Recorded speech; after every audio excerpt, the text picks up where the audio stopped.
कहानी शुरू होती है जो नाम के एक ऐसे शख्स के साथ जिसने कभी हिंसा और खून खराबे से भरी जिंदगी जी थी, लेकिन अब वह सब पीछे छोड़ चुका है। अपनी पत्नी एस्ट्रेला के साथ वह उत्तरी मेक्सिको में फैले विशाल एवोकाडो फार्म को संभालता है, जहां काम करने वाले दर्जनों परिवारों की रोजी रोटी उसी जमीन से जुड़ी हुई है। काफी समय तक सब कुछ ठीक चलता रहा, लेकिन फिर एक भयानक बीमारी ने फसल को बर्बाद कर दिया। नुकसान इतना बड़ा था कि जो अपने ही मजदूरों की तनख्वाह देने में असमर्थ हो गया। फार्म डूबने की कगार पर पहुंच चुका था और उसके पास पैसे जुटाने का कोई रास्ता नहीं बचा था। आखिरकार उसे वही फैसला लेना पड़ा जिससे उसने हमेशा के लिए दूरी बनाने की कसम खाई थी, वापस लड़ाइयों की दुनिया में लौटने का फैसला। लेकिन जो कोई साधारण किसान नहीं था, इस शांत जिंदगी से पहले वह ऐसा इंसान रह चुका था जिसे सबसे खतरनाक हालात में भी जिंदा रहना सिखाया गया था। उसका अतीत ऐसा था जिसे वह हमेशा के लिए दफन कर देना चाहता था। मजबूरी में वह एक गुप्त फाइट टूर्नामेंट का हिस्सा बनता है, जहां दर्शक लाखों की बाजियां लगाते हैं और जहां कुछ पुलिस अधिकारी भी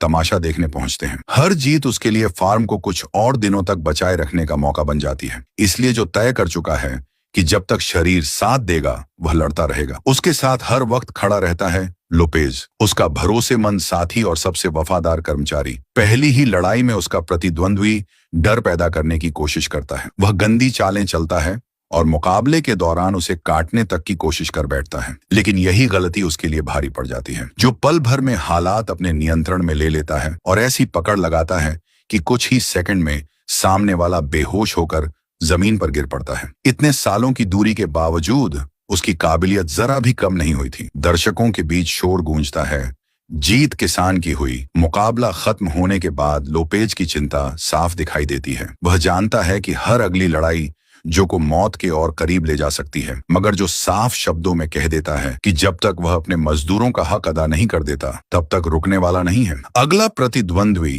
पहले से कहीं ज्यादा खतरनाक साबित होता है और शुरुआती पलों में कई भारी वार भी करता है। फिर वह घायल होने का नाटक करके जो को धोखा देने की कोशिश करता है ताकि अचानक हमला कर सके, लेकिन जो उसके जाल में फंसने वालों में से नहीं था। जैसे ही उसे विरोधी की चाल समझ आती है, वह मुकाबले की दिशा ही बदल देता है। कुछ ही पलों में उसके तेज और बेरहम प्रहार सामने वाले को सीधे जमीन पर पटक देते हैं और वह उठने की हालत में भी नहीं बचता। थकान अब जो कि चेहरे पर साफ दिखाई देने लगी थी, लेकिन उसके कदम पीछे हटने को तैयार नहीं थे। टूर्नामेंट में अगली चुनौती उसका इंतजार कर रही थी, एक ऐसा फाइटर जो हाथापाई की तकनीकों का उस्ताद था। मुकाबला शुरू होते ही उसने जो को कई बार मुश्किल में डाल दिया। रात में पहली बार ऐसा लग रहा था कि शायद इस बार जीत उससे दूर जा सकती है और हार उसकी तरफ बढ़ रही है।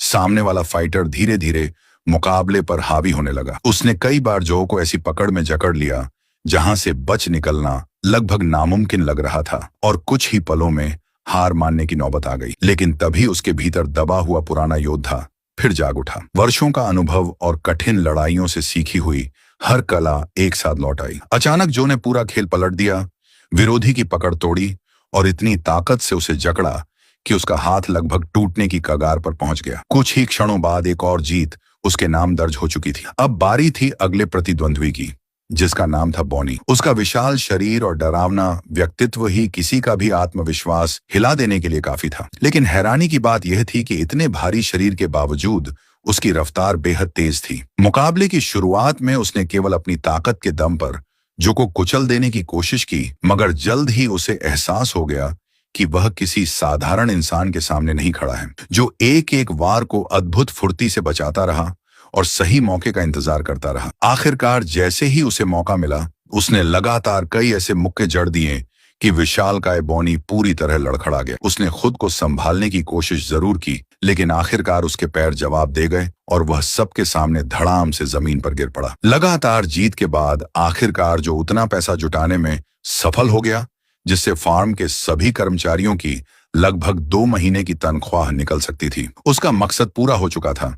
इसलिए उसने फैसला किया कि अब इस खूनी खेल से बाहर निकल जाना ही बेहतर होगा, इससे पहले कि उसका शरीर और ज्यादा कीमत चुका है। जब वह घर लौटा तो एस्ट्रेला उसके शरीर पर पड़े घाव और चोटें देखकर खुद को संभाल नहीं पाई। उसे यह सोचकर तकलीफ हो रही थी कि फार्म को बचाने के लिए जो को फिर उसी हिंसक दुनिया में लौटना पड़ा जिससे वह हमेशा के लिए दूर जाना चाहता था। लेकिन वह यह भी जानती थी कि उसने यह सब सिर्फ अपने लिए नहीं बल्कि उन सभी लोगों के लिए किया था जिनकी जिंदगी इस जमीन से जुड़ी हुई थी। उसी पैसे की बदौलत अब फार्म कुछ समय और चल सकता था और उन्हें दोबारा खड़े होने का मौका मिल गया था। अगले दिन जो ने खुद अपने हाथों से हर मजदूर को उसकी मेहनत की कमाई दी। धीरे धीरे खेतों में फिर से हरियाली लौटने लगी, लेकिन हालात उम्मीद से कहीं ज्यादा धीरे सुधर रहे थे। आर्थिक परेशानी को देखते हुए लोपेज ने सुझाव दिया कि कुछ लोगों को कुछ समय के लिए काम से हटाना पड़ सकता है, मगर जो ने यह बात सुनते ही मना कर दिया। उन लोगों ने सालों तक उसका साथ दिया था और उनके परिवारों का गुजारा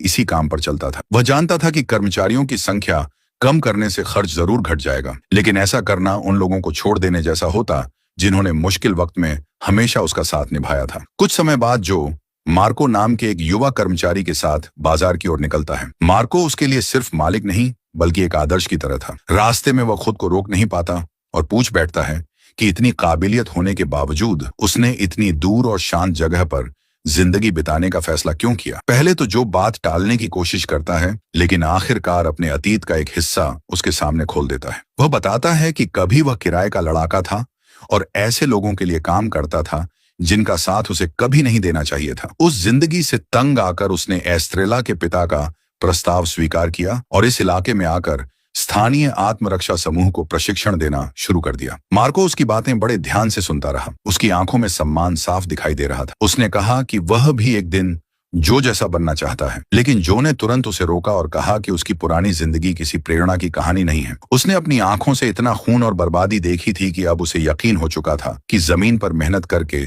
सुकून से जीना बंदूक और हिंसा के सहारे जीने से कहीं बेहतर है। बाजार पहुंचकर जो एक स्थानीय महिला व्यापारी से सब्जियां खरीदता है जो पहले उसके फार्म से एवोकाडो लिया करती थी। बातचीत के दौरान वह उसे भरोसा दिलाता है कि जल्द ही फसल फिर से पटरी पर लौटेगी और अच्छे दिन वापस आएंगे। लेकिन उनकी यह छोटी सी बातचीत ज्यादा देर तक नहीं चल पाती। कुछ अपराधी वहां पहुंचते हैं और महिला से जबरन पैसे मांगने लगते हैं ताकि उसे अपना काम जारी रखने की अनुमति मिल सके। ये दृश्य देखते ही जो का ध्यान उनकी तरफ चला जाता है और उसका सामना गिरोह के कुछ सदस्यों से हो जाता है। वे उसे तुरंत पहचान लेते हैं। हाल ही में हुए गुप्त मुकाबलों में उसकी जीतें अब चर्चा का विषय बन चुकी थी। तभी उनमें से एक आदमी चावेज मुस्कुराते हुए आगे बढ़ता है और सबके सामने उसे उकसाने लगता है। जो शांत स्वर में कहता है कि वह अब सिर्फ एक किसान है और किसी झगड़े में पड़ना नहीं चाहता। लेकिन चावेज की मंशा कुछ और ही थी। वह धीरे धीरे उसके करीब आता है और सबके सामने उसे धक्का मारकर नीचा दिखाने की कोशिश करता है, मगर जो अपनी जगह से जरा भी नहीं हिलता। ऐसा लगता है जैसे उसने किसी इंसान को नहीं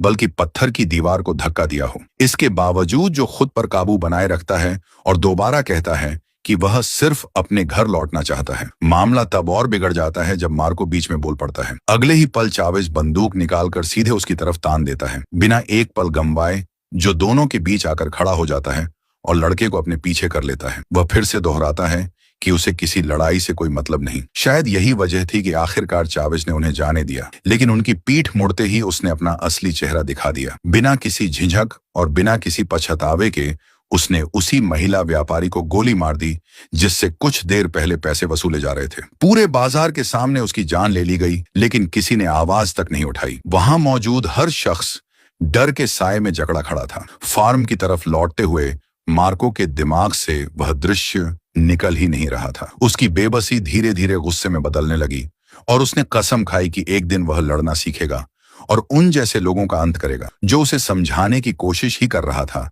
कि तभी उसकी नजर पीछे लगे शीशे पर पड़ी। एक गाड़ी तेज रफ्तार से उनका पीछा कर रही थी। वह चावेज और उसके लोग थे। लगता था बाजार में जो कि बेरुखी और बेइज्जती वह भूल नहीं पाया था और अब बिना गवाहों के हिसाब बराबर करना चाहता था। जो ने तुरंत गाड़ी की रफ्तार बढ़ा दी और पीछा छुड़ाने की कोशिश करने लगा, मगर किस्मत ने सबसे बुरे समय पर साथ छोड़ दिया। अचानक गाड़ी में खराबी आ गई, नियंत्रण हाथ से निकल गया और कुछ ही सेकंड बाद वाहन सड़क किनारे एक पेड़ से जा टकराया। टक्कर इतनी जबरदस्त थी कि जो कुछ पल के लिए होश खो बैठा। जब जो की आंखें आखिरकार खुली तो उसके सामने का दृश्य किसी डरावने सपने से कम नहीं था। मार्को को गाड़ी से बाहर घसीटकर जमीन पर घुटनों के बल बैठा दिया गया था और उसके सामने खड़ा चावेज उसके चेहरे पर फैले डर का मजा ले रहा था। फिर उसने अपनी असली पहचान बताई। वह कोई साधारण गुंडा नहीं बल्कि इलाके के सबसे ताकतवर ड्रग सरगनाओं में से एक का बेटा था। उसके शब्दों में घमंड साफ झलक रहा था। जो भी उसके परिवार का अपमान करता है उसका अंजाम सिर्फ मौत होता है। मार्को कांपती आवाज में सफाई देने लगा कि उसका किसी को चुनौती देने का इरादा नहीं था, लेकिन चावेज अपना फैसला कर चुका था। जैसे ही उसने ट्रिगर दबाने के लिए हथियार उठाया उसी पल जो पूरी तरह होश में लौट आया। कुछ ही सेकंड में घायल और बेबस दिखने वाला किसान गायब हो चुका था। उसकी जगह फिर वही पुराना योद्धा खड़ा था, जिसे दुनिया बहुत पहले पीछे छूट चुका मान चुकी थी। उसने बिजली जैसी तेजी से पास खड़े एक आदमी का हथियार छीन लिया और उससे पहले कि कोई समझ पाता, गोलियों की आवाजें हवा में गूंजने लगी। एक एक करके हमलावर उसके सामने गिरते चले गए। मैंने तुम्हारा अपमान नहीं किया था, मैं तुम्हें जानता तक नहीं, जो कि आवाज ठंडी थी, लेकिन अब बहुत देर हो चुकी थी। मार्को अपनी जगह जड़ हो चुका था। जिस इंसान को वह रोज खेतों में मेहनत करते देखता था, वही कुछ पलों में कई हथियारबंद अपराधियों का अंत कर चुका था। मगर जो समझ रहा था कि असली मुसीबत अभी शुरू हुई है। सड़क के बीचों बीच पड़ी लाशें अगर किसी की नजर में आ जाती तो पुलिस सीधे उन तक पहुंच जाती। उसने बिना वक्त गंवाए गाड़ी की डिक्की खोली,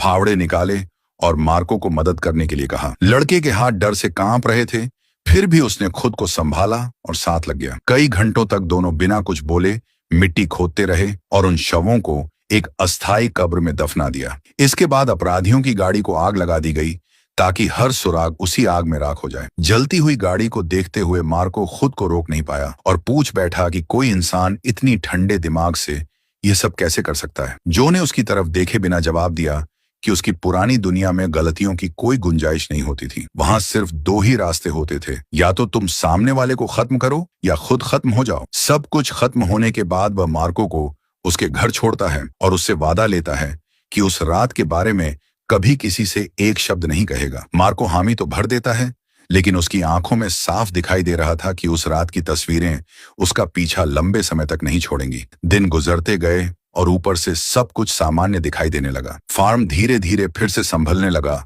और जो खुद को यह यकीन दिलाने की कोशिश करता रहा कि वह हादसा अब अतीत बन चुका है, फिर भी उसने अपनी ट्रेनिंग जारी रखी। शायद उसके भीतर कहीं ना कहीं यह एहसास था कि खतरा पूरी तरह खत्म नहीं हुआ है। एस्ट्रेला को यह देखकर चिंता होने लगी कि कहीं वह दोबारा लड़ाइयों की दुनिया में लौटने का इरादा तो नहीं रखता। लेकिन जो ने उसे समझाया कि वह एक ऐसा इंसान बनना पसंद करेगा जो युद्ध के लिए तैयार हो और किसान की तरह जी रहा हो, बजाय इसके कि वह एक किसान हो जिसे अचानक युद्ध के बीच जीने पर मजबूर होना पड़े। उसे खुद भी अंदाजा नहीं था कि यही बात आने वाले तूफान की सबसे बड़ी चेतावनी साबित होगी। कुछ दिनों बाद जब वह खेतों में काम कर रहा था, तभी दो अनजान लोग वहां पहुंचे। उनमें से एक बेहद सलीके से कपड़े पहने हुए था और उसने अपना नाम बतिस्ता बताया। उसने खुद को कृषि कारोबार से जुड़ा व्यापारी बताया जो इलाके की खेती में दिलचस्पी रखता था। उसके साथ खड़ा दूसरा आदमी पूरी बातचीत के दौरान चुप रहा। उसका नाम रॉय था और उसकी खामोशी ही सबसे ज्यादा डर पैदा कर रही थी।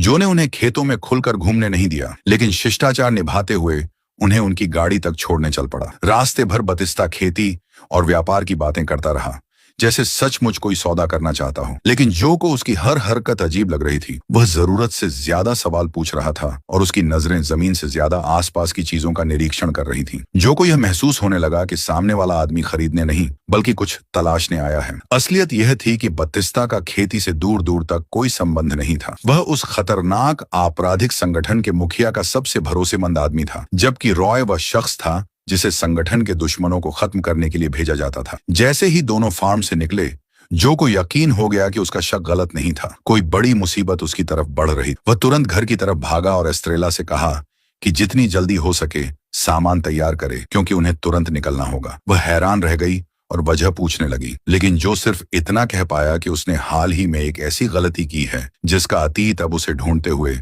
यहां तक पहुंच चुका है। अब समझाने का समय खत्म हो चुका था। बचने का एक ही रास्ता था, फौरन वहां से निकल जाना। जब एस्ट्रेला जल्दी जल्दी सामान समेट रही थी, जो ने मार्को से संपर्क करने की कोशिश की ताकि उसे भी सावधान कर सके, लेकिन उसकी कोई कॉल नहीं लगी। हर बीतते पल के साथ उसकी बेचैनी बढ़ती जा रही थी। तभी दरवाजे पर दस्तक हुई। दोनों ने सोचा भी नहीं था कि सामने फिर से बतिस्ता खड़ा होगा। इस बार वह अकेला था और पहले से कहीं ज्यादा दोस्ताना व्यवहार कर रहा था। उसने खुद को एक बड़ी कृषि कंपनी का प्रतिनिधि बताया और फार्म की उपज खरीदने की इच्छा जताई। उसके शब्द विनम्र थे, लेकिन जो समझ चुका था कि यह सिर्फ करीब आने का बहाना है। एस्ट्रेला उसकी असली पहचान से अनजान थी, इसीलिए उसने उसे अंदर बुलाया और खाने का प्रस्ताव रखा। बतिस्ता घर के भीतर मौजूद हर चीज को बड़ी बारीकी से देख रहा था। उसकी नजरें दीवारों, कमरों और हर छोटी चीज पर घूम रही थी, जैसे वह किसी छिपे हुए सच की तलाश में हो। बातचीत के दौरान उसने कई बार फार्म खरीदने का प्रस्ताव रखा, लेकिन एस्ट्रेला हर बार विनम्रता से मना करती रही। माहौल तब बदल गया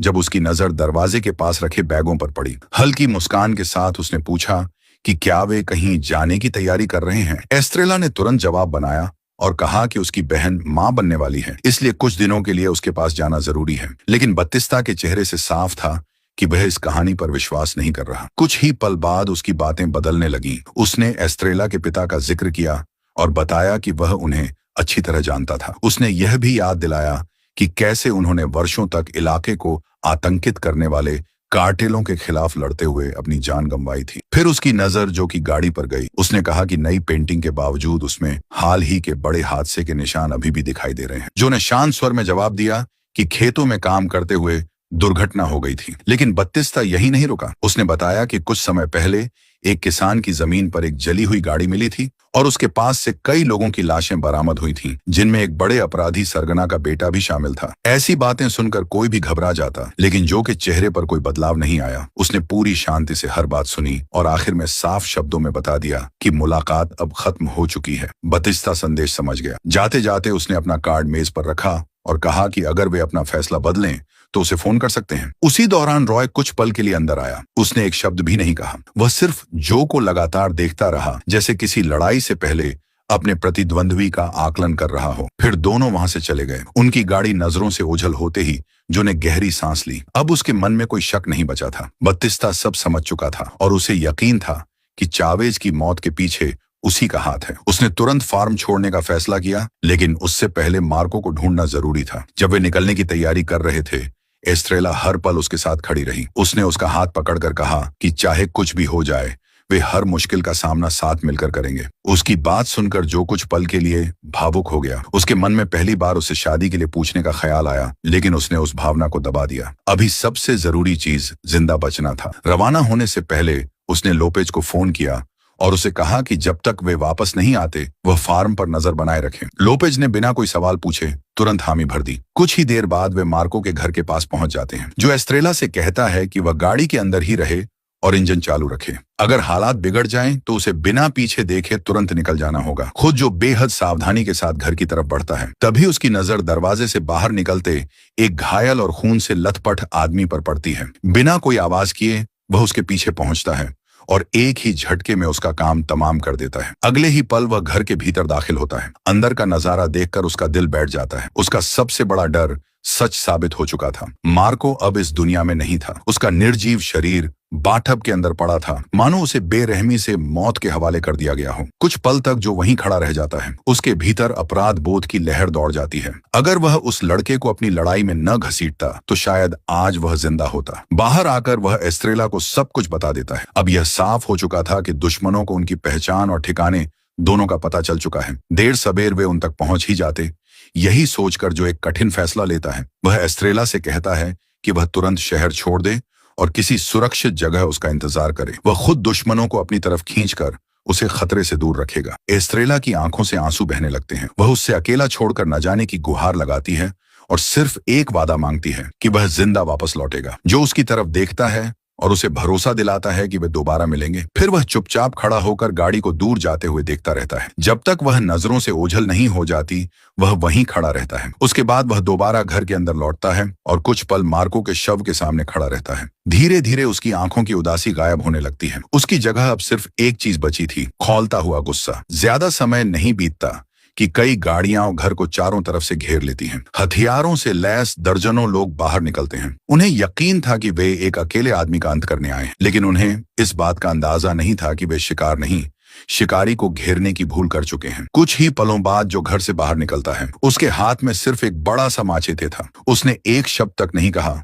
और सीधे दुश्मनों के बीच घुस गया। हमलावरों को प्रतिक्रिया देने का मौका तक नहीं मिला। उसके हर वार में वर्षों का अनुभव छिपा था। हर हमला तेज, सटीक और जानलेवा साबित हो रहा था। एक एक करके लोग उसके सामने गिरते चले गए और वह बिना रुके आगे बढ़ता गया। इसी बीच उसका सामना एक ऐसे विरोधी से हुआ जो बाकी सबसे अलग था। वह धारदार हथियारों से लड़ने में माहिर था और कुछ समय तक उसने जो को बराबरी की टक्कर दी। दोनों के वार इतनी तेजी से चल रहे थे कि उन्हें देखना भी मुश्किल था, लेकिन आखिरकार बाजी फिर जो कि हाथ लगी और उसका प्रतिद्वंद्वी गंभीर रूप से घायल होकर जमीन पर जा गिरा। जो ने उसकी तरफ देखते हुए ठंडी आवाज में कहा, तुम्हें याद है तुमने कहा था कि तुम उनके जैसा बनना चाहते हो? अब मैं उनसे भी बदतर बनने वाला हूं। जब उसे लगा कि सब खत्म हो चुका है, तभी दूर से कई इंजनों की आवाज सुनाई दी। नई गाड़ियां तेज रफ्तार से उनकी तरफ बढ़ रही थीं। जो समझ गया कि अगर वह वहीं रुका रहा तो बचना नामुमकिन होगा, इसलिए उसने पीछे हटने का फैसला किया। इसी बीच बतिस्ता, रॉय और उनके बाकी आदमी वहां पहुंच चुके थे। कुछ देर बाद रॉय उसका पीछा करते हुए पुराने खंडहरों तक पहुंच गया। उसके चेहरे पर वही आत्मविश्वास और ठंडापन था। उसने जो से कहा कि चावेज की मौत के बाद पूरे संगठन का संतुलन बिगड़ चुका है और अब हर कोई जान चुका है कि वह कितना बड़ा खतरा बन चुका है। जो शांत स्वर में जवाब देता है कि उम्र भले बढ़ गई हो, लेकिन उसकी असली क्षमता अभी भी वैसी ही है जैसी पहले थी। रॉय उसके जवाब का इंतजार नहीं करता और सीधे हमला बोल देता है। उसे पूरा भरोसा था कि यह लड़ाई ज्यादा देर नहीं चलेगी। रॉय लगातार तेज हमले करता है और अपनी ट्रेनिंग के दम पर मुकाबला खत्म करना चाहता है, लेकिन जो उसके हर वार को इतनी आसानी से रोकता है जैसे उसे पहले से पता हो कि अगला हमला कहां से आने वाला है। कुछ ही पलों में मुकाबले का रुख बदल जाता है। जो को एक छोटी सी कमजोरी नजर आती है और वह उसी पल उसका फायदा उठा लेता है। अगले ही क्षण रॉय का हथियार उसके हाथ से छूट चुका था और वह खुद जमीन पर पड़ा अपनी हार स्वीकार करने पर मजबूर था। लेकिन जो के पास उसे खत्म करने का वक्त नहीं था। तभी बत्तिस्ता और बाकी लोग खंडहरों तक पहुंच जाते हैं और गोलियों की बारिश शुरू कर देते हैं। भागते समय एक गोली जो को लग जाती है और वह बुरी तरह घायल हो जाता है। इसके बावजूद वह खुद को संभालते हुए जंगल की तरफ बढ़ता रहता है और आखिरकार पेड़ों और झाड़ियों के बीच गायब हो जाता है। अपनी हार से अपमानित रॉय तुरंत उसका पीछा करने की जिद करता है, लेकिन बत्तिस्ता उसे रोक देता है। वह उसे याद दिलाता है कि जिस लड़ाई को आसान होना चाहिए था उसमें वह हार चुका है और फिलहाल सवाल पूछने की स्थिति में बिल्कुल नहीं है। काफी खून बह जाने के बावजूद जो किसी तरह उस जगह तक पहुंच जाता है जहां एस्ट्रेला उसका इंतजार कर रही होती है। उसे उस हालत में देखकर वह टूट जाती है। रास्ते भर वह उसे होश में बनाए रखने की कोशिश करती है और पूरी तेजी से किसी सुरक्षित ठिकाने की ओर गाड़ी दौड़ाती है। वह किसी भी कीमत पर उसे खोना नहीं चाहती थी। उधर बत्तिस्ता अपने अड्डे पर लौटता है और अपने लोगों को आदेश देता है कि तलाश जारी रखी जाए। उसका मानना था कि इतनी गंभीर चोट के बाद जो ज्यादा दूर नहीं जा पाएगा। उसके मुताबिक देर सबेर उसकी लाश खुद उन्हें रास्ता दिखा देगी। लेकिन जब वह अकेला होता है तब उसका असली इरादा सामने आता है। वह अपने मालिक को यह बताने के बजाय कि जो बच निकला है सच छिपाने का फैसला करता है। उसकी योजना थी कि सबको यकीन दिलाया जाए कि जो मारा जा चुका है। इस झूठ के सहारे वह खुद को संगठन के भीतर और ज्यादा ताकत और प्रभाव के करीब ले जाना चाहता था। कई दिन गुजरने के बाद जो आखिरकार एक सुनसान झोपड़ी के अंदर होश में आता है। इस पूरे समय एस्ट्रेला उसके पास से एक पल के लिए भी नहीं हटी थी। जो थोड़ा बहुत खाना जुटा पाती उसी से उसका ख्याल रखती और उसकी चोटों को भरने में मदद करती रही। उसकी देखभाल और हिम्मत की वजह से जो मौत के मुंह से वापस लौट आया, लेकिन उनकी राहत ज्यादा देर टिक नहीं सकी। जल्द ही उन्हें पता चला कि उनकी गैर मौजूदगी का फायदा उठाकर बत्तिस्ता ने न सिर्फ फार्म पर कब्जा कर लिया है बल्कि उनके घर पर भी अपना अधिकार जमा लिया है। ये सुनकर जो का मानना था कि अब सब कुछ छोड़कर कहीं दूर नई शुरुआत करना ही समझदारी होगी। आखिर उन्होंने लगभग सब कुछ खो दिया था, लेकिन एस्ट्रेला ने उसकी इस बात को साफ शब्दों में ठुकरा दिया। एस्ट्रेला के लिए वह फार्म सिर्फ जमीन का एक टुकड़ा नहीं था, बल्कि उसके परिवार की पीढ़ियों की मेहनत और यादों की निशानी था। उसने साफ शब्दों में कह दिया कि वह उसे अपराधियों के हवाले करके पीछे हटने वाली नहीं है। उसकी आंखों में ऐसा संकल्प था जिसे देखकर खुद जो भी हैरान रह गया। उसने कसम खाई कि या तो वे अपनी जमीन वापस लेंगे या फिर उसे मिट्टी में मिला देंगे, लेकिन उसे किसी और की जागीर नहीं बनने देंगे। तभी उसने जो से एक ऐसी बात कही जिसकी उसने कभी उम्मीद नहीं की थी। वह लड़ना सीखना चाहती थी। जो ने उसे समझाने की कोशिश की कि यह रास्ता बेहद खतरनाक है, लेकिन एस्ट्रेला का फैसला अटल था। वह जानती थी कि ताकत के मामले में उनके दुश्मन उनसे कहीं आगे हैं, इसलिए उसे अपनी फुर्ती, समझदारी और तकनीक पर भरोसा करना होगा। आखिरकार जो ने उसकी जिद के आगे हार मान ली और उसे प्रशिक्षण देना शुरू कर दिया। आने वाले दिन कठिन अभ्यास से भरे हुए थे। जो उसे सिखाता है कि चाकू का इस्तेमाल कैसे किया जाता है, तेजी को हथियार में कैसे बदला जाता है और अपने से ज्यादा ताकतवर दुश्मन के सामने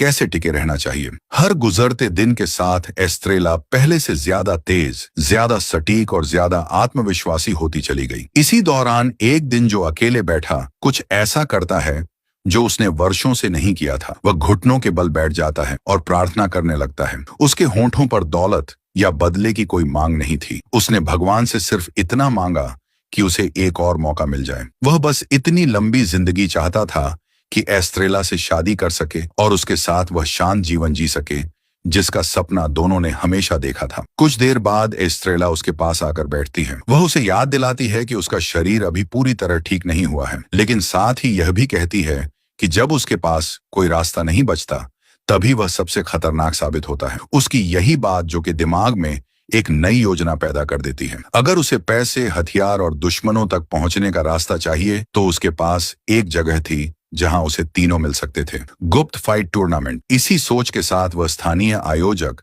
सॉल से मिलने पहुंचता है और उससे टूर्नामेंट में हिस्सा लेने की बात करता है। शुरुआत में सॉल उसकी बात को हंसी में उड़ा देता है। उसका कहना था कि लोग स्थानीय फाइटरों को देखने आते हैं और किसी विदेशी लड़ाके में किसी की दिलचस्पी नहीं होगी। लेकिन जो पीछे हटने वालों में से नहीं था, उसने भरोसा दिलाया कि वह ऐसा मुकाबला दिखाएगा जिसे देखने वाले कभी भूल नहीं पाएंगे। सॉल अभी भी उसे गंभीरता से नहीं ले रहा था और उसके साथ खड़ा एक आदमी खुलकर उसका मजाक उड़ाने लगा। जवाब में जो ने वही किया जिसमें वह सबसे बेहतर था। जैसे ही उस आदमी ने उसे बाहर निकालने की कोशिश की, अगले ही पल एक जोरदार किक ने उसे सबके सामने कई फीट दूर जा गिराया। पूरा माहौल अचानक खामोश हो गया। उस एक वार ने सॉल का फैसला बदल दिया। उसने तुरंत जो को टूर्नामेंट में शामिल करने की मंजूरी दे। हालांकि उसने एक शर्त रखी, जो को अपनी पहचान छिपाने के लिए नकाब पहनकर लड़ना होगा। जो ने बिना किसी बहस के यह शर्त मान ली। रिंग में लौटने की तैयारी के दौरान एस्ट्रेला की चिंता लगातार बढ़ती जा रही थी। वह जानती थी कि हर मुकाबला उसे मौत के कदम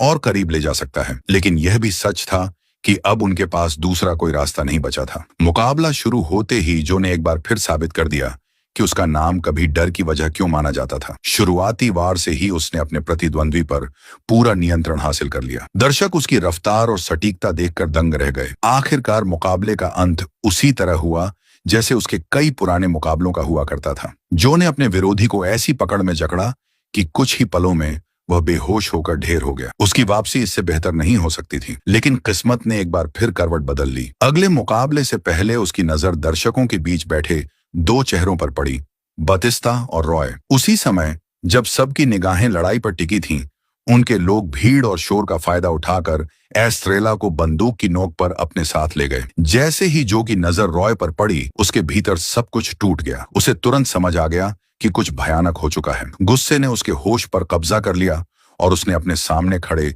प्रतिद्वंदी को कुछ ही सेकंड में खत्म कर दिया। इस बार जीत का कोई जश्न नहीं था। वह बिना रुके एस्ट्रेला को तलाशने के लिए दौड़ पड़ा, लेकिन तब तक बहुत देर हो चुकी थी। अपहरण करने वाले जा चुके थे। पहली बार उसे महसूस हुआ कि वह हार गया है। वह उस इंसान की रक्षा नहीं कर पाया जो उसकी दुनिया में सबसे ज्यादा मायने रखती थी, और यही दर्द उसे पहले से भी ज्यादा खतरनाक बना रहा था। टूटा हुआ और गुस्से से भरा जो वापस अपने ठिकाने पर लौटता है, उसके भीतर की बेबसी धीरे धीरे विस्फोट बन जाती है और वह सामने आने वाली लगभग हर चीज को तोड़ डालता है। उसे खुद पर गुस्सा था कि उसने एक पल के लिए भी सावधानी छोड़ दी। जब वह रिंग में लड़ रहा था, उसी समय उसके दुश्मन उसकी जिंदगी की सबसे कीमती चीज छीन कर ले गए थे। कई मिनट तक खुद को संभालने के बाद वह एक फैसले पर पहुंचता है। अब भागने का समय खत्म हो चुका था। इस कहानी का अंत सिर्फ एक तरीके से हो सकता था, उन सभी लोगों के अंत के साथ जिन्होंने यह सब शुरू किया था। लेकिन इस बार उसे सिर्फ अपने हाथों पर भरोसा नहीं करना था, उसे हथियारों की जरूरत थी। इसी मकसद से वह एक स्थानीय हथियार तस्कर के पास पहुंचता है। उसके सामने बंदूकों, राइफलों, गोला बारूद और युद्ध जैसी तैयारी के लिए काफी सामान का ढेर लगा था। जो अपनी जरूरत का सामान चुनता है, लेकिन जब भुगतान की बारी आती है तो पता चलता है कि उसके पास पर्याप्त पैसे नहीं हैं। तस्कर सौदा करने से मना कर देता है, लेकिन यहीं रुकता नहीं। उसे लगता है कि जो अकेला और कमजोर है, इसलिए वह उसका पैसा लूटकर उसे खत्म करने का फैसला करता है। यह फैसला उसकी जिंदगी की सबसे बड़ी भूल साबित होता है। अगले ही पल जो बिजली की तेजी से हरकत में आता है, कुछ ही सेकंड में हथियार तस्कर और उसके आदमी उसके सामने टिक नहीं पाते। तुम मेरी कहानी का कौन सा हिस्सा नहीं समझे? मैं पैसे लेकर आया था। उसकी आवाज में ठंडा गुस्सा था। इसके बाद वह आराम से अपनी जरूरत के हथियार समेटता है और चेतावनी देता है कि अगर वह दोबारा उसके रास्ते में आया तो अगली बार उसे दूसरा मौका नहीं मिलेगा। जो बाहर निकल ही रहा होता है कि उसे सुनाई देता है कि तस्कर मदद बुलाने की कोशिश कर रहा है, लेकिन जो वास्तव में गया ही नहीं था वह तुरंत वापस लौटता है और इस बार यह सुनिश्चित कर देता है कि वह आदमी भविष्य में कभी खतरा न बने। हथियारों और गोलियों से भरी गाड़ी लेकर वह सीधे फार्म की ओर निकल पड़ता है। उसे अच्छी तरह पता था कि बत्तिस्ता ने अब उस जगह को अपना अड्डा बना लिया है और वहां हथियारबंद लोगों की भरमार होगी। फिर भी उसने इंतजार न करने का फैसला किया। फार्म पहुंचते ही उसने देखा कि चारों तरफ कड़ी निगरानी रखी जा रही है। सीधा हमला करने के बजाय उसने छाया की तरह आगे बढ़ना चुना। एक एक करके पहरेदार गायब होने लगे और किसी को समझ तक नहीं आया कि हमला कहां से हो रहा है। जब बाहरी सुरक्षा लगभग खत्म हो गई तो वह चुपचाप घर के भीतर दाखिल हो गया। अंदर मौजूद लोग भी उसके रास्ते में ज्यादा देर तक नहीं टिक सके। वह कमरे दर कमरे आगे बढ़ता गया और हर उस आदमी को रास्ते से हटाता गया जिसने उसे रोकने की कोशिश की। उसी दौरान बत्तिस्ता और रॉय वापस लौटे, लेकिन उनके पहुंचने तक बहुत देर हो चुकी थी। उनके ज्यादातर आदमी पहले ही मारे जा चुके थे। अगले ही पल जो उनके सामने आ खड़ा हुआ, कुछ ही सेकंड में बाकी बचे अंगरक्षक भी जमीन पर पड़े थे और अब उस विशाल फार्म में सिर्फ 3 लोग खड़े थे, जो बत्तिस्ता और रॉय। अब बत्तिस्ता और उसके साथ बचा हर आदमी पूरी तरह जो के कब्जे में था। जो ने बिना वक्त गंवाए पूछा कि एस्ट्रेला को कहां रखा गया है। बत्तिस्ता ने दावा किया कि वह सुरक्षित है और उसने साफ आदेश दिए थे कि उसे कोई नुकसान न पहुंचाया जाए। लेकिन जो अब किसी की बात पर आंख बंद करके भरोसा करने वाला नहीं था। उसने फैसला किया कि इस खेल का असली खिलाड़ी सामने आए बिना यह लड़ाई खत्म नहीं होगी। उसने बत्तिस्ता को मजबूर किया कि वह अपने मालिक को फोन करे और बताए कि चावेज का हत्यारा आखिरकार उसके हाथ लग चुका है। इतना ही नहीं, उसने उसे यह भी कहलवाया कि वह खुद अपने सभी आदमियों के साथ फार्म पर पहुंचे, वरना बत्तिस्ता और रॉय दोनों की लाशें वहीं गिरेंगी। मजबूरी में बत्तिस्ता ने कॉल की। दूसरी तरफ बैठा कार्टेल का सरगना आने के लिए तैयार हो गया, लेकिन साथ ही उसने चेतावनी भी दी कि अगर उसके साथ धोखा हुआ तो इसकी कीमत बहुत भारी होगी। फोन कटते ही बत्तिस्ता ने जो को आखिरी बार समझाने की कोशिश की। उसने कहा कि भले ही वह उनके नेता को मार गिराए, लेकिन पूरा कार्टेल कभी उसका पीछा छोड़ने वाला नहीं है। मगर इस बार जो का फैसला अटल था। वह अब भागते भागते थक चुका था। अगर कोई उसे ढूंढना चाहता है तो उसे सामने आकर उसका सामना करना होगा। इसके बाद उसने रॉय को एस्ट्रेला को वापस लाने का आदेश दिया। कुछ ही देर बाद रॉय उसके साथ लौट आया। उसे सही सलामत देखकर जो ने राहत की सांस ली। बत्तिस्ता ने सचमुच अपने लोगों को उसे छूने तक से मना किया था। इसी दौरान इंतजार के बीच रॉय ने अगली योजना के बारे में पूछा, लेकिन उसके सवाल के पीछे छिपी महत्वाकांक्षा को छिपाना मुश्किल था। तभी बत्तिस्ता ने पहली बार अपना असली इरादा जाहिर किया। उसने स्वीकार किया कि अगर इस टकराव में कार्टेल का मुखिया मारा जाता है तो संगठन को नए नेता की जरूरत पड़ेगी और वह खुद उस जगह पर बैठने का सपना देख रहा है। कुछ ही देर बाद दूर से आती गाड़ियों की आवाजें सुनाई देने लगी। देखते ही देखते पूरी संपत्ति चारों तरफ से वाहनों और हथियारबंद लोगों से घिर गई। हर दिशा में बंदूकें तान दी गईं और माहौल किसी युद्ध भूमि जैसा बन गया। उनके साथ जनरल का भरोसेमंद आदमी सैंटियागो भी मौजूद था, जिसे हमले से पहले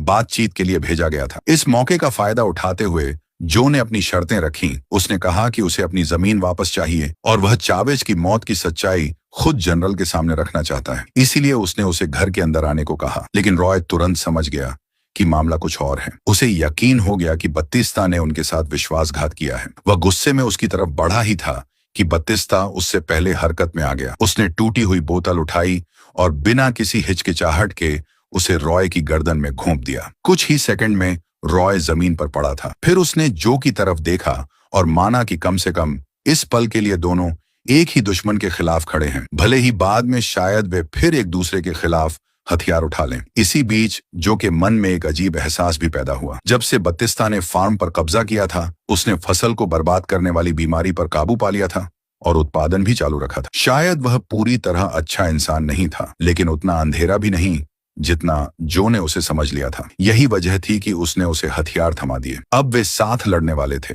भरोसे की वजह से नहीं, बल्कि इसलिए क्योंकि जिंदा रहने का यही एक रास्ता बचा था। कुछ देर बाद जनरल खुद वहां पहुंचा और उसके साथ हथियारों से लैस लोगों की पूरी फौज थी। गाड़ी से उतरते ही उसने अपने बेटे के कातिल को उसके सामने लाने की मांग की। जो समझ चुका था कि अब बातचीत का कोई मतलब नहीं रह गया है। उसने गहरी सांस ली, दरवाजा खोला और बिना एक पल गंवाए आखिरी लड़ाई की शुरुआत कर दी। पहली ही गोली सीधे जनरल को लगी और वह वहीं ढेर हो गया। उसके गिरते ही पूरा इलाका गोलियों की आवाज से गूंज उठा। कार्टेल के लोग पागलों की तरह फायरिंग करने लगे और कुछ ही पलों में घर की दीवारें और खिड़कियां टूटने लगीं। जो एस्ट्रेला और बतिस्ता को जान बचाने के लिए अलग अलग जगहों पर छिपना पड़ा। इस संघर्ष की शुरुआत से पहली बार तीनों एक ही तरफ खड़े थे। वे जानते थे कि अगर उन्होंने साथ नहीं दिया तो कोई भी जिंदा बाहर नहीं निकलेगा। अचानक मिले एक छोटे से मौके का फायदा उठाते हुए एस्ट्रेला सबसे पहले घर से बाहर निकली। कुछ ही हफ्ते पहले तक जो चीज उसके लिए नामुमकिन थी, अब वह उसे बखूबी कर रही थी। उसने निशाना साध कर एक हमलावर को गिरा दिया और फिर दौड़ते हुए उस आदमी तक पहुंची जो भारी मशीन गन संभाले हुए था। इससे पहले कि वह कुछ समझ पाता,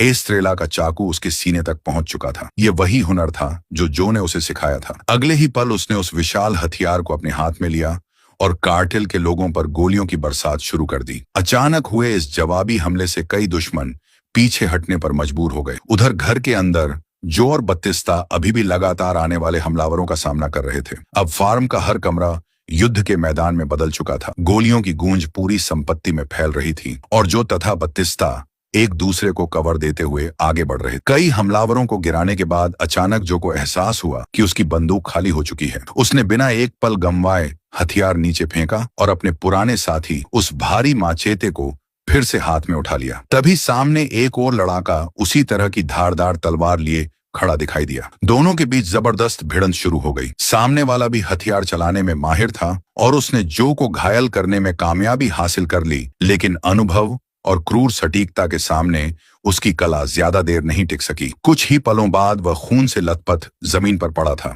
दूसरी तरफ बत्तिस्ता की हालत भी खराब होती जा रही थी। उसकी बंदूकों की गोलियां लगभग खत्म हो चुकी थीं। यह देखकर दुश्मनों में से एक आदमी उसे खत्म करने के इरादे से उसकी तरफ बढ़ा। वह अंतिम वार करने ही वाला था कि ठीक उसी समय जो फिर उसके सामने आ खड़ा हुआ। उसने हमलावर को वहीं ढेर कर दिया और दोनों ने मिलकर आगे बढ़ना जारी रखा। एक एक करके बाकी बचे लोग भी गिरते चले गए। धीरे धीरे गोलियों की आवाजें कम होने लगीं और आखिरकार पूरी तरह थम गईं। कुछ मिनट पहले तक जो सेना फार्म को घेरे खड़ी थी, उसका नामो निशान तक नहीं बचा था। इतने महीनों तक भागने, लड़ने और अपने करीबियों को खोने के बाद पहली बार जो ने राहत की सांस ली। वह बिना कुछ सोचे सीधे एस्ट्रेला के पास गया और उसे मजबूती से अपने सीने से लगा लिया। लंबे समय बाद दोनों को महसूस हुआ कि शायद उनका सबसे बुरा दौर आखिरकार पीछे छूट चुका है। उधर बत्तिस्ता कुछ दूरी से ये सब चुपचाप देखता रहा। फिर वह जो के पास आया, उसका हाथ थामा और सम्मान के साथ इतना ही कहा कि अब उसे उस जिंदगी की रक्षा करनी चाहिए जिसे वापस पाने के लिए उसने इतनी बड़ी कीमत चुकाई है। इसके बाद वह मुड़ा और बिना पीछे देखे वहां से चला गया। जब चारों तरफ आखिरकार सन्नाटा लौट आया और दुश्मनों का खतरा हमेशा के लिए खत्म हो गया, तब जो को महसूस हुआ कि इससे बेहतर मौका शायद कभी नहीं आएगा। उसने एस्ट्रेला की ओर देखा और उन तमाम मुश्किल रास्तों को याद किया जिन्हें दोनों ने साथ पार किया था। खून, दर्द, बिछड़ने का डर और हर वह संघर्ष जिसने उन्हें टूटने नहीं दिया। उसी पल उसने वह फैसला कर लिया जिसे वह बहुत समय से टालता आ रहा था। जो ने एस्ट्रेला के सामने शादी का प्रस्ताव रख दिया। इस बार उसे जवाब का इंतजार नहीं करना पड़ा। एस्ट्रेला ने मुस्कुराते हुए तुरंत हाँ कह दी। इसी के साथ हिंसा और खून खराबे से भरा एक अध्याय खत्म हुआ और उनकी जिंदगी में एक नई शुरुआत ने कदम रखा। यह कहानी याद दिलाती है कि इंसान चाहे कितनी भी दूर चला जाए, उसका अतीत कभी पूरी तरह उसका पीछा नहीं छोड़ता। लेकिन यह भी सच है कि जिन लोगों से हम सच्चा प्यार करते हैं, उनकी रक्षा के लिए लड़ी गई लड़ाई हमेशा मायने रखती है। आखिरकार असली ताकत मांसपेशियों में नहीं, बल्कि उस हिम्मत में होती है जो इंसान को तब खड़ा रखती है जब उसके पास खोने के लिए सब कुछ और बचाने के लिए उससे भी ज्यादा कुछ होता है।